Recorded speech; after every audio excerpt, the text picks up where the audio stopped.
Did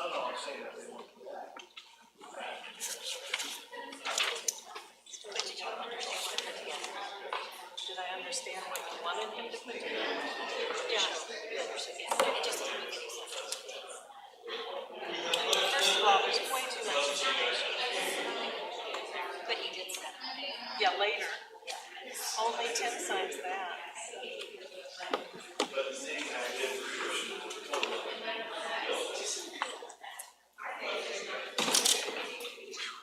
Everybody's on their way. Sorry, guys. Meeting ran over. Lots of meetings. Oh, my car coming. How'd it go? Just a good conversation, good discussion. Mike was helpful, I hope. Well, I mean, we just kind of listened a lot. To who? Different Deeks and some of the other guys on the page have done some research. Just gathering information at this point. I had something come up today with a crazy hit, so I asked Mike if he could go. Well, Mike's good at that stuff. I He's think very he good, but then enjoys I guess it. he's leaving, and I don't want to come in. But I just thought it'd be nice for him to get a feel for what you're talking about. I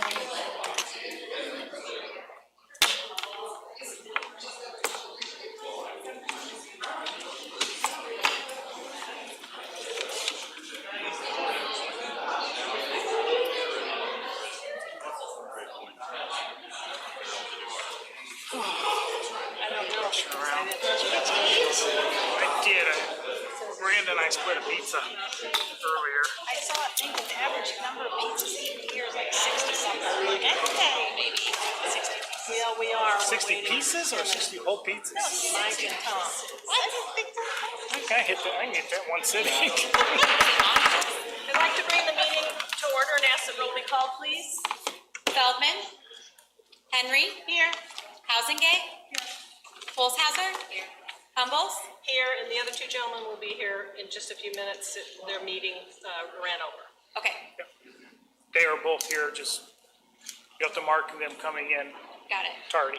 Like to ask Wagon box. everyone to please, oh, I'm sorry. Like to ask everyone to please stand in front of the flag. I pledge allegiance to the flag of the United States of America and to the republic for which it stands, one nation, under God, indivisible, with liberty and justice for all. Thank you. Good evening. The board will now move on to the public participation portion of the meeting. We'll begin with Dr. Dearman's superintendent's report. Dr. Dearman.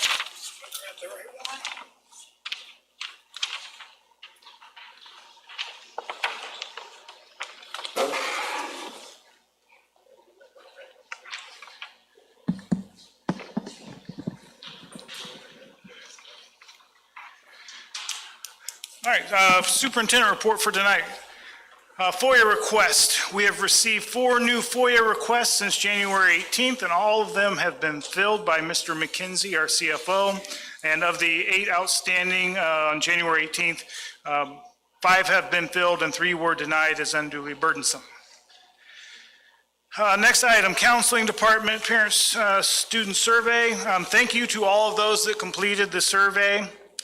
We have received the results from that survey that was sent out to all parents and students, and I'm in the process of, it's a large amount of data, analyzing those results, and I will have a presentation for the board at the March board meeting, the results of those 2 surveys. The 2023 Those Who Excel in Teacher of the Year Award. The Illinois State Board of Education has awarded Christine Stonewall, teacher at Dunlap Valley Middle School, the 2023 Those Who Excel in Teacher of the Year Award. This award honors educators who have made significant contributions to other states' public and non-public elementary and secondary schools. All awardees will be honored at an annual banquet in Springfield. Congratulations to Mrs. Stonewall on this prestigious award.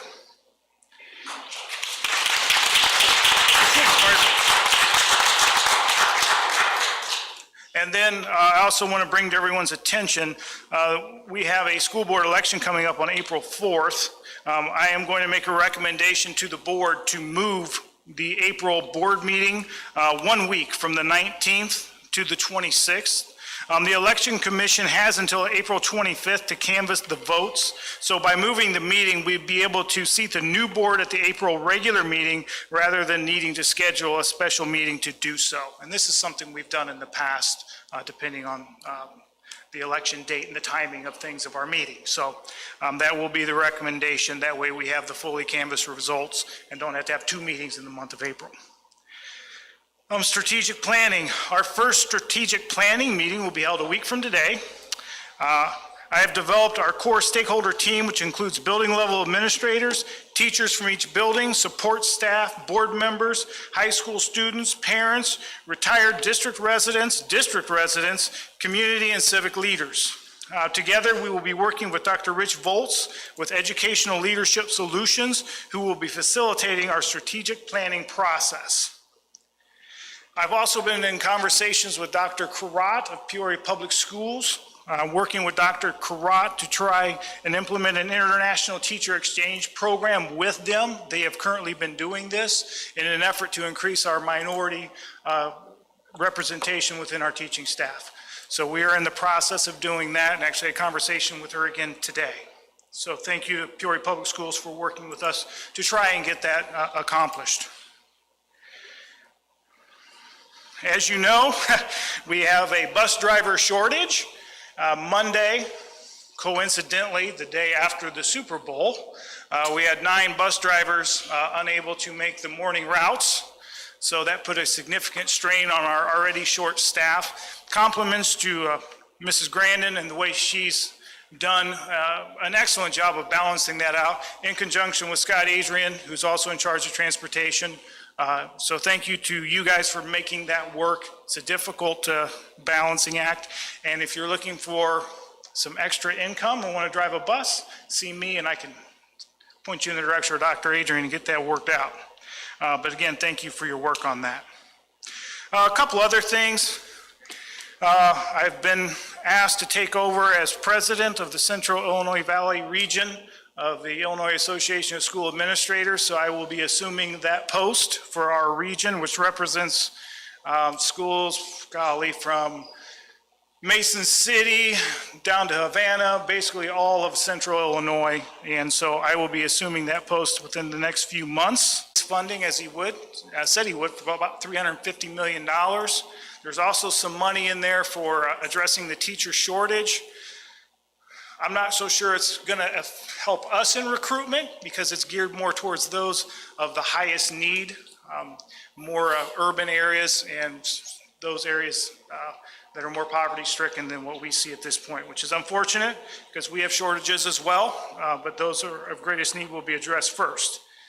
Along those same lines, I've heard there's as many as 10,000 bills that have been filed at the Illinois State Legislature, which doesn't surprise me. Just because it's filed doesn't mean it's going to become law. For example, there is a bill, not making this up, to mandate daily yoga in schools. Yeah, that's not going to happen, but it literally has been filed.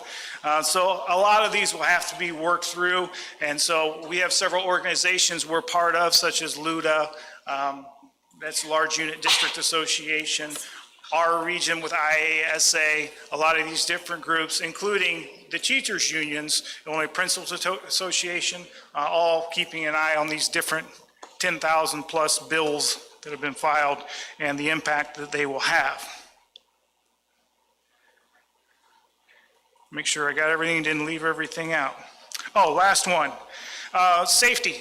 I had a conversation with some of our region people about safety, and everybody knows or has heard of the opioid crisis. It's not new, but what is more relevant is the increase that the law enforcement officials are sharing with us of fentanyl usage in our area. The fastest growing demographic, according to them, 14 and under. I don't know what you know about fentanyl specifically. Honestly, I didn't know much. I've been educating myself, but it is a very strong drug. It has certain uses in medical that is, when it's used appropriately, it's very effective. But they use microgram, 1 to 2 microgram dosages when they use it in a medical situation. They're seeing milligram usage in the private sector. To put it in perspective, regular fentanyl, I was told, is 50 times stronger than heroin. That tells me a lot. And then there's different derivatives of that. Carfentanil is as much as 10,000 times stronger than heroin. And the example they gave is if you had a Ziploc bag and dipped your pinky finger in it and touched your tongue, it would kill you immediately. That's how strong and nasty this stuff is. So in response to that, as safety precautions, we talked about it in our admin meetings.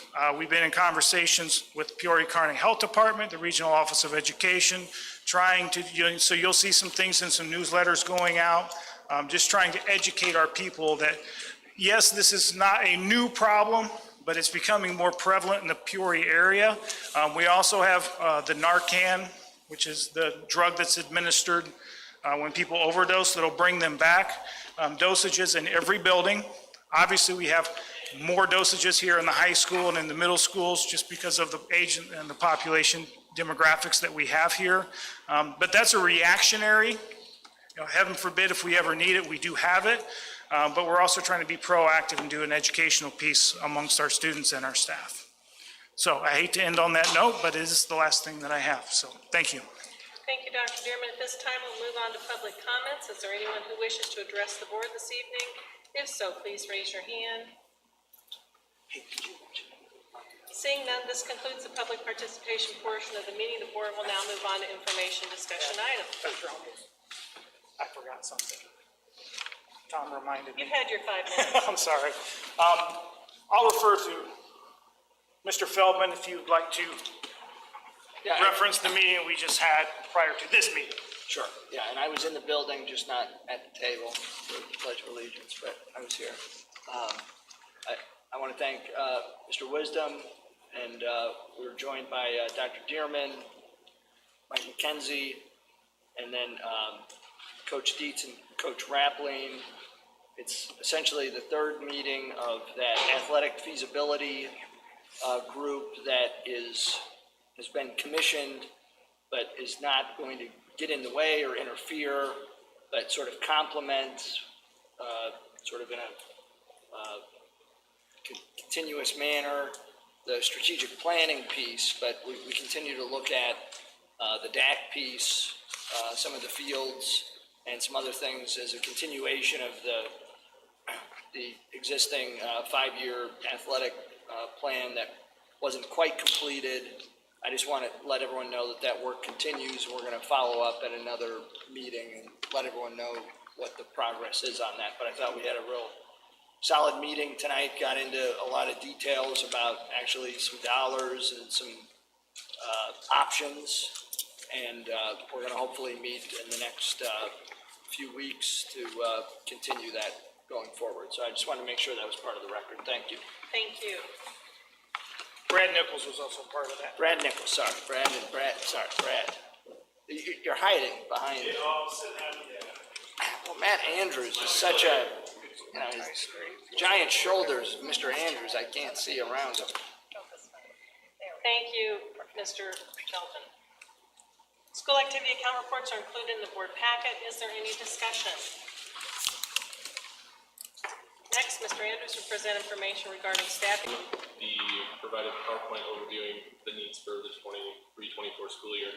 Just to kind of paint a picture of enrollment, you have the historical 6-day enrollment that is provided here, along with just any major construction projects that have occurred in that span of time, just for some context. The current school year data would be live when right before this was sent and put into board book. That's the only non-comparative data point. It's just when I started.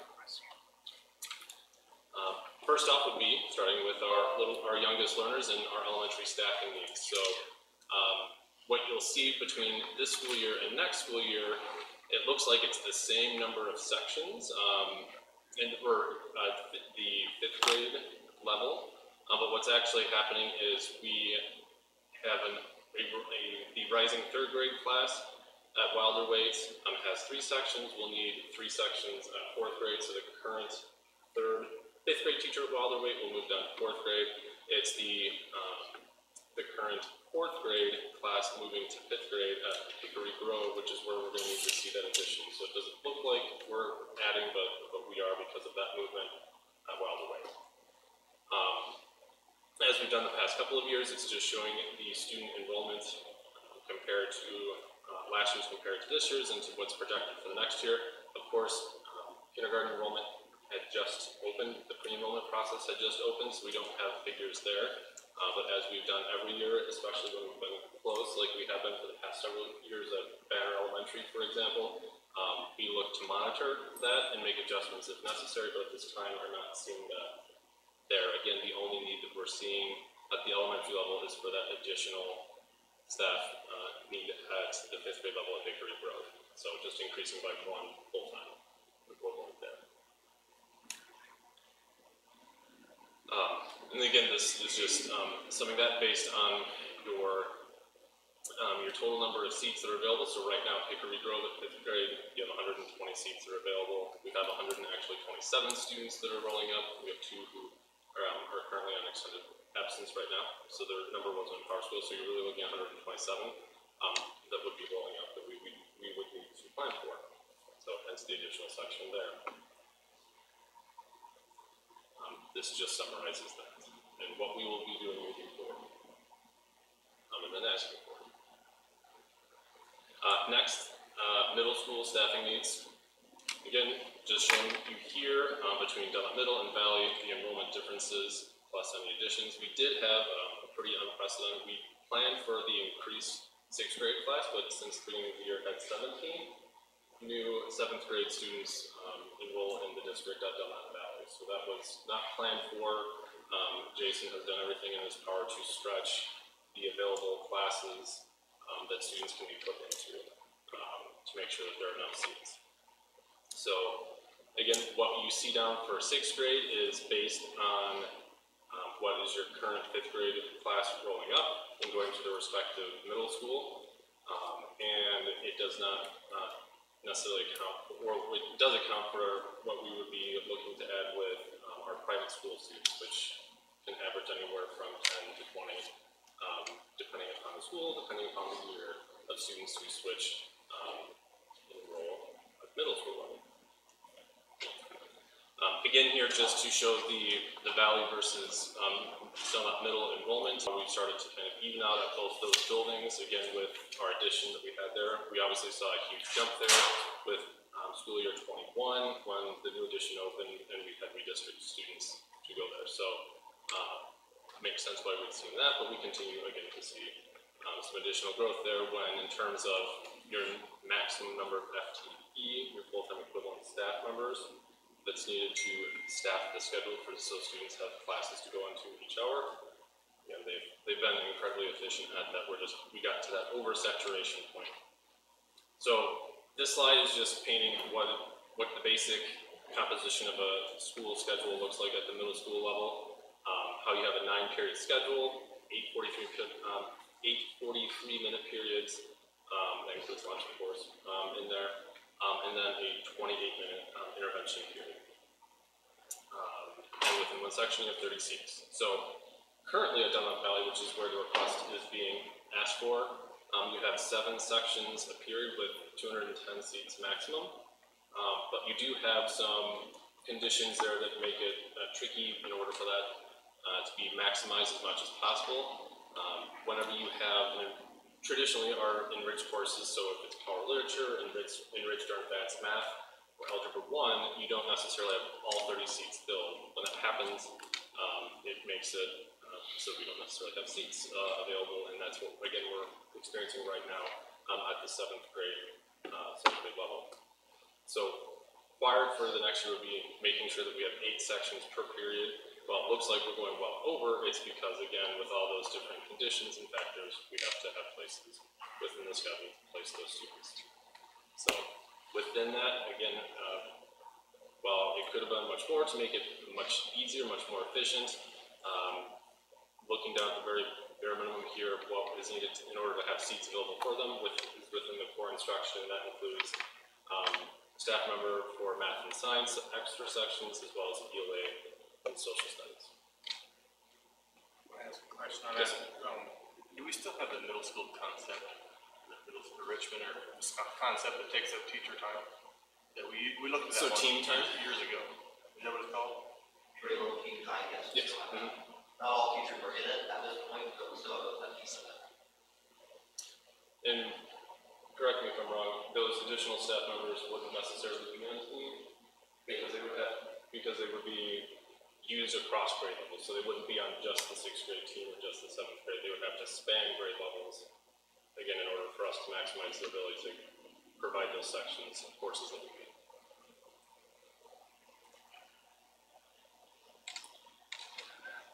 And then at the high school, and I've shared one of the slides I won't go into with you in regards to the math sections, but again here just taking a look at what our projected student enrollment is on the far right in the gold table, and then the maroon one shows the course requests as it looks at math and facts. So for math, again, as I communicated previously, Dr. Adrian and Katie have been very good at trying to maximize our efficiencies there with the math course requests as those have come in.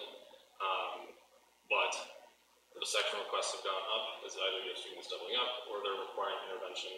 So in order to meet all those, that's why we are asking for an additional math FTE, as well as 2 full year overloads to meet all of the facts requirements there. The biggest request, of course, being resource management, which is a graduation requirement, the state requirement as well. It fills that consumer education requirement. So the 1.29 is weird because it's the math teacher, then plus the 2 full year overloads. Aren't we currently paying a lot of teachers to teach overloads Yes. anyway? Yes. So will this kind of balance out based on what we're paying them versus hiring a new person? Correct. Three? All right, and then student services, departmental requests. So overall, I'm looking at all 8 buildings and our student services needs, asking for the bare minimum, which is 4 FTE. One is our behavioral consultant. We currently have one for all 8 buildings. She currently has 68 IEPs with behavior trainings that she's consulting with, writing reports, going to the meetings, seeing the students, working with the teachers. She has 13 open evaluations at this current time. Does all of the behavioral consultation requests. So for general ed students that may not have anything on their IEP, if they're having behavioral concerns in their classroom, they fill out a consultation form and she goes in and takes a peek, gets recommendations, works with the team. So her caseload's extremely high, and it doesn't just mean IEP because we're looking at all of our students in 8 buildings and the struggles there. 1 FTE for resource 1, split between 2 elementary buildings, between Hickory Grove and Banner. They have very high caseloads. Between resource 1 and resource 2 minutes. So the position would be split half day in each building to offset those caseloads and work with those students with IEP. Looking at 1 FTE speech language pathologist, we currently have 8 full-time and 5 part-time. 7 of those are at maximum capacity. They're currently providing services for 509 students with 16,336 minutes per week. So a lot of them are at their max, seeing kids day in and day out, and obviously, they're struggling and we're pulling staff to see students when we get new ones that move in. And looking at a 1 FTE ESL, English secondary language teacher for Denmark Valley and Ridgeview. Currently, there is 1 ESL teacher split between 2 middle schools, and that additional FTE is needed to cover the increased numbers that they have. Also, with our newcomers that come in that speak no English, we're really struggling with finding time to work with them at that middle school level. Our behavior consultant breakdown, again, is right there with the numbers.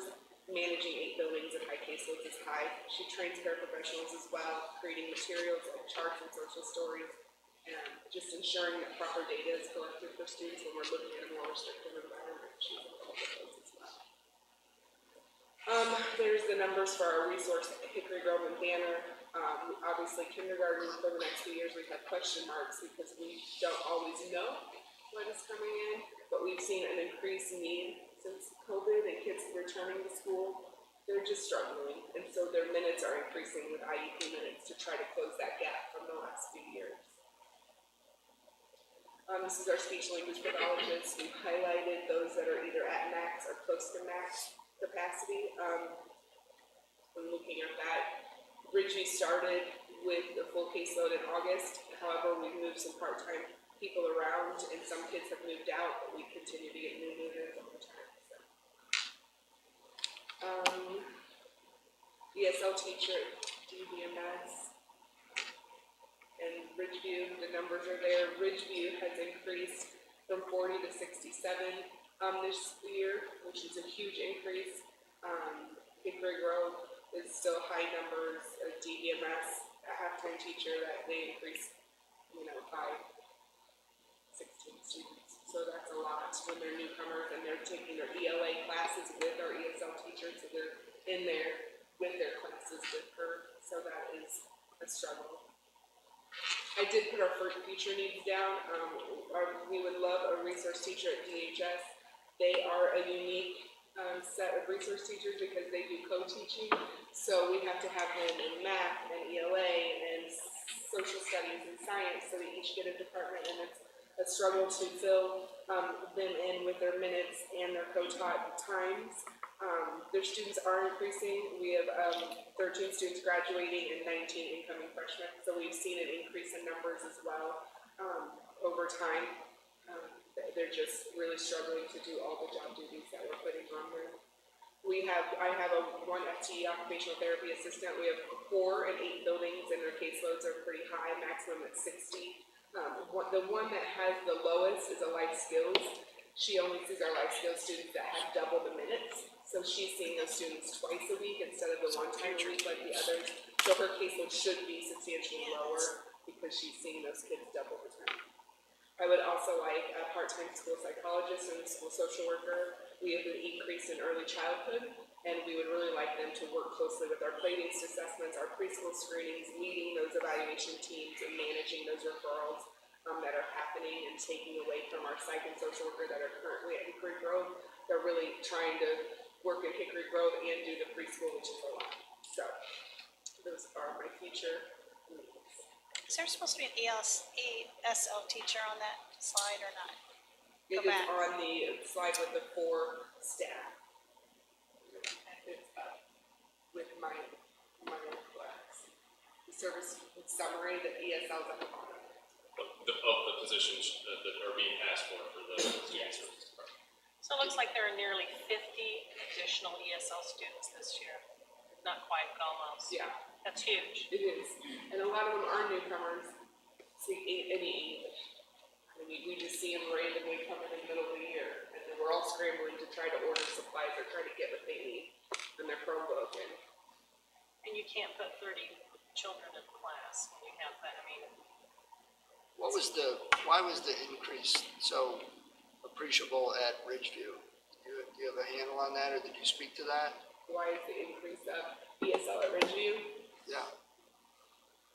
They just moved into that school Yeah, it's just, district. that's the boundaries. The boundaries they call in. I just didn't know if there was some It's different. usually been high at Ridgeview, but we've seen it. But that, in terms of a ratio, that was a big It is. jump.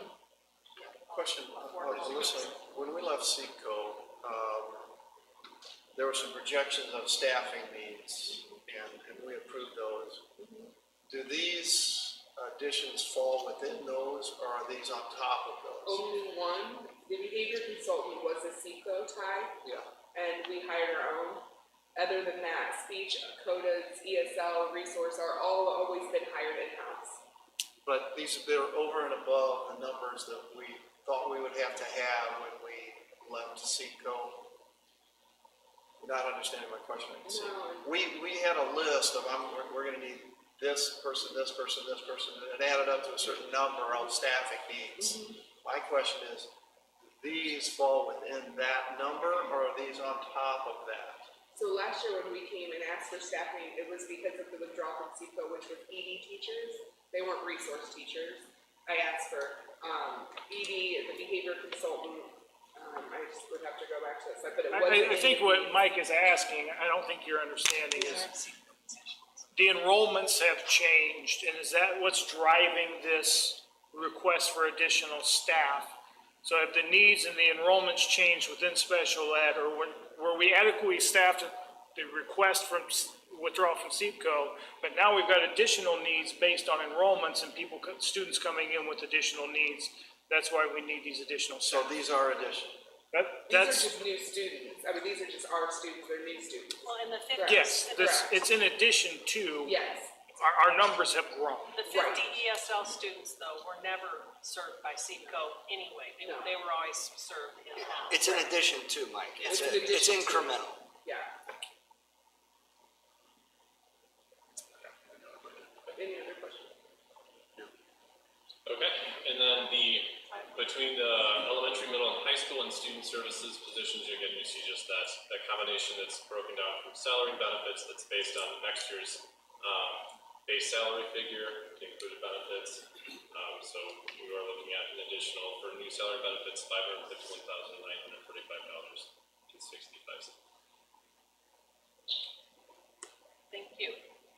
You know, I think it'd be, Questions?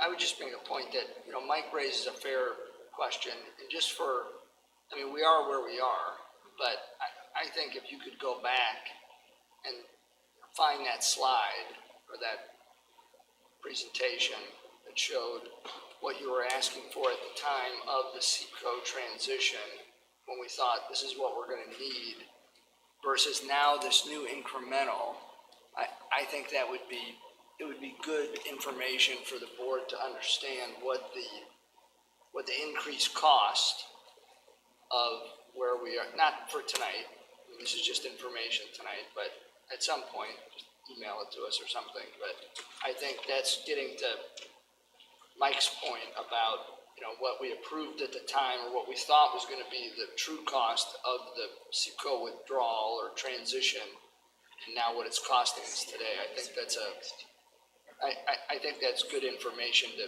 have just for context. I don't think it's gonna, again, we are where we are, but I think we need to know that, just relatively I think she speaking. answered that. She said, this is a new year, it's new people, new spending. Yeah, but I wanna know what the I wanna know what the delta is. Every year it changes. I know, What we approved this year was for this year, and what we're asking for right now is for the next school year. I get that, but In looking at what we asked for, were those staff that we didn't, like the vision, that does not have anything to do with the staffing this year. We asked for we needed an audiologist to do our audiology referrals. We take care of that. I'm not asking for any more of that. We asked for our ED teachers, our emotional disability teachers and aides. We're not asking for any changes on that. We're not asking for any more staff in that department. We were asking for a nurse to do like sub-nursing that does our hearing and vision. She does our screening. I'm not asking for any more nursing staff. ESY with our summer school, that is not on this as well. I'm not asking for any of that to change substantially either. So none of those staffing are being re-asked for more now. I get that. I'm talking just in context, just relatively speaking, and you're not gonna get a whole lot of pushback from me as to what you guys need. I'm just, to Mike's point, and I think this is Mike's point, we had a presumption of what the cost or the transition would be, and population changed, enrollment changed, demographics, whatever, needs changed. But I think he raises a fair question as to, what is. Yeah, I've emailed those out every quarter. Just be interesting to see what is our increase in enrollment. I think that's what's impacting the issue. We have the students, we're gonna have to serve them, and we need to pay to serve them, and we get that, so. Sure. Okay, any further questions on staffing requests, comments? All right, information, thank you guys, appreciate it. Information regarding the 2023-2024 administrative contracts is included in the board packet. Is there any discussion? Very good. Information regarding the 2023 student handbooks are included in the board packet. Is there any discussion, comments? Information regarding the board policy revisions are included in the board packet. And do you have a statement or anything you would like to make on that the We policies? reviewed those, and there's some that we're gonna have a meeting on in March to clarify some of the policies. Okay, thank you very much. Information regarding the 2023 lawn maintenance contracts included in the board packet. Is there any discussion? Information regarding the Chromebook refresh was included in the board packet. Any discussion? Okay, Before we move on, just a point of clarification, because I had to call Kevin because I was a little confused in the graphic, but there's a $50 per device sale going on right now. When you're buying 1,500 devices, that's a $75,000 savings. And so Kevin got a hold of me, he's like, can we get moving on this? Because if my understanding is correct, you know, first come, first serve.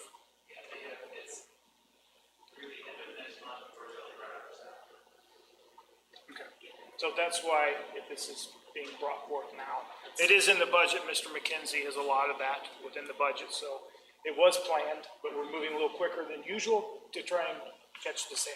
thank you for pointing that out and saving us money. Appreciate it. This concludes the information discussion item segment of the meeting. The board will now move on to the consent agenda. Are there any clarifications or discussions regarding the items on the consent agenda?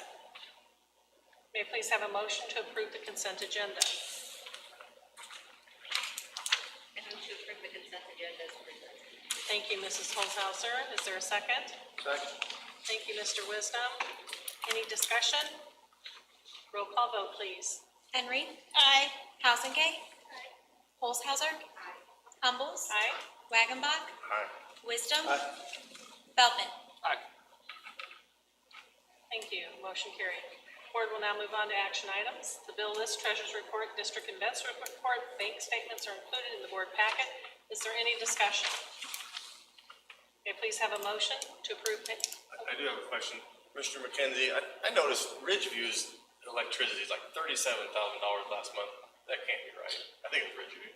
Is it, we compiling 2 months together? Can we show that when we do that?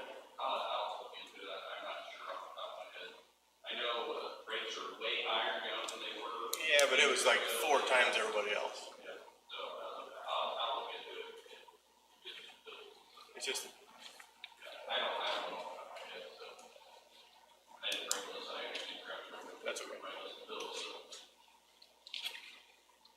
Do I have a motion to approve payment of the bills? You want to do it? I'll move to approve payment of the bills in the amount of $3,677,283.46 as presented. Thank you. May I have a second? Thank you. Thank you, Mrs. Hausengay. Roll call vote, please. Hausengay. Aye. Holzhauser. Humbles. Aye. Wagenbach. Aye. Wisdom. Aye. Feldman. Aye. Henry. Aye. Motion carried. Information regarding the final site proposal is included in the board packet. Is there any discussion? May I have a motion to approve final site contract? I'll move to approve the final site contract as presented. Thank you, Mr. Wisdom. Is there a second? Second. Thank you very much, Mrs. Henry. Roll call vote. Holzhauser. Aye. Humbles. Aye. Wagenbach. Aye. Wisdom. Aye. Feldman. Aye. Henry. Aye. Hausengay. Motion carried. Information regarding the administrative procedure for board policy 7:60 is included in the board packet. Is there any discussion? May I please have a motion to approve board policy 7:60 administrative procedure? I move to approve board policy 760 administrative procedure 1 as presented. Thank you, Mrs. Henry. May I have a second? I'll second. Thank you, Mr. Wagenbaugh. Roll call vote, please. Humbles. Aye. Wagenbach. Aye. Wisdom. Aye. Feldman. Aye. Henry. Aye. Hausengay. Thank you, Mr. Wisdom. Roll call vote, please. Wagenbach. Aye. Wisdom. Aye. Feldman. Aye. Henry. Aye. Hausengay. Holzhauser. Humble. Aye. Motion carried. This concludes the action item portion of the meeting. The board will now move on to closed session. May I please have a motion to go into closed session? I move to adjourn the closed session for the following purposes as stated in the open meeting session. Employment compensation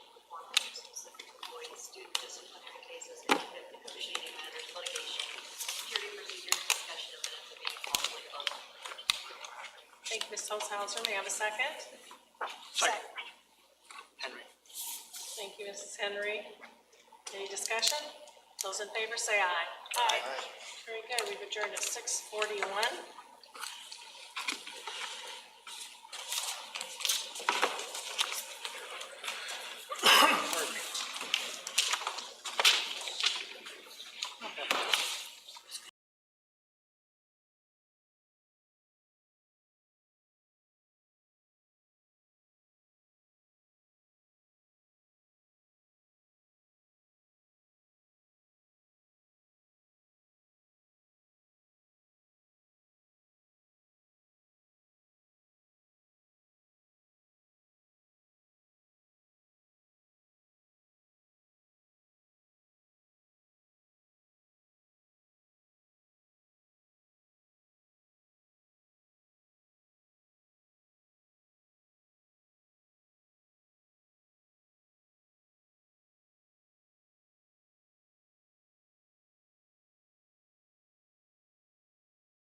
table like. Probably something in the main setting that makes this room fuller.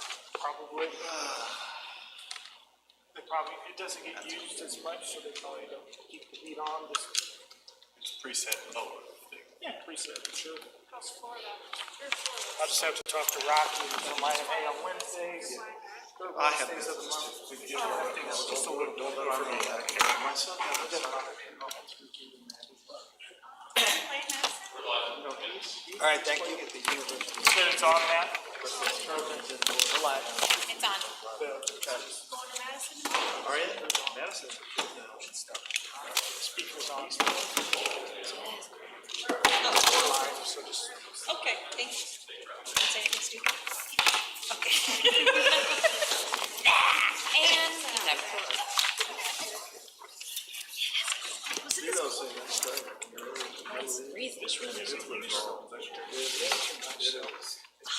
Preset lower. I'm sorry. I'll talk to him.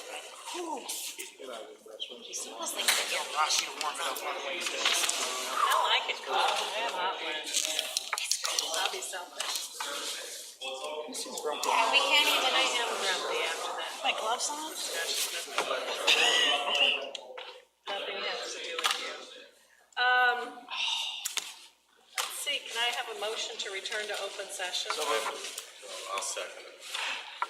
Okay, so that was Feldman and Wagonball. Thank you so much.